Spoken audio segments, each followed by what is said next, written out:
see value, a great deal of value in having a panel of lawyers from a range of reasons, from cost efficiencies to a true partnership really between the law firm as an external service provider and us as a company. They understand our business drivers, they understand our priorities, they understand the language in which we speak. Part of the tender process was an evaluation criteria, and the evaluation criteria was weighted according to the various elements. Cost was one of those. I make no bones about this. It's a competitive market out there. There are a lot of lawyers out there. Expertise often is assumed, especially with the big firms. So what is your differentiator? Cost. So that was very well received with the market when I put the tender documents out, and we got quite favorable rates. But I figure if you don't ask the question, you'll never get to hear the answers you want. I invited each business line head and each state MD to tell me who they use as external lawyers and who they recommend, if they've heard around the traps they think are good. So the tender documents that I sent out was essentially a closed tender. I took all those names and I issued first an EOI to them, an expression of interest, to say, this is what I'm going to do. Are you interested in tendering? And if they said yes, then I would issue the formal tender documents to them. So it wasn't an open tender, it was a closed tender.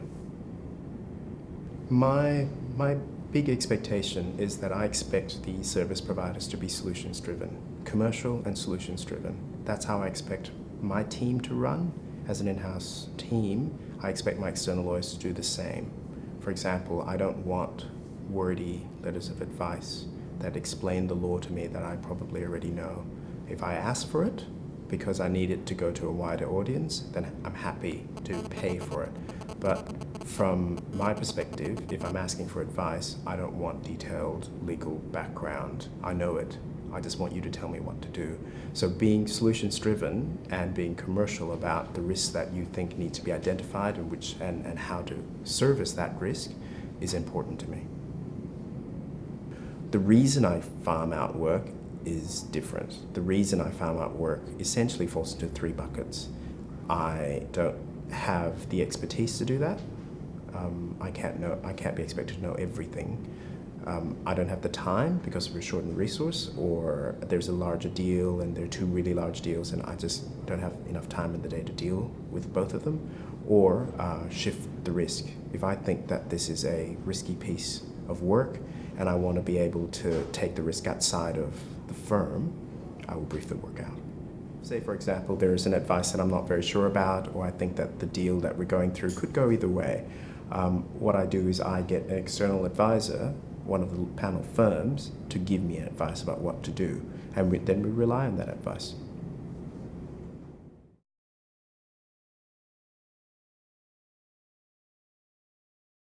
The one that's outside of the box that I think had surprised a few people was what I call reciprocity. I am also interested in how you can help Jones Lang LaSalle grow its business. Do you have clients that we could leverage off? Do you have speaking opportunities that we could present our case to your clients, for example?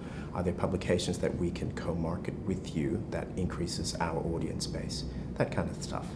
And we received quite favorable responses with that. Reciprocity was understood by the people that we issued the tender documents out to.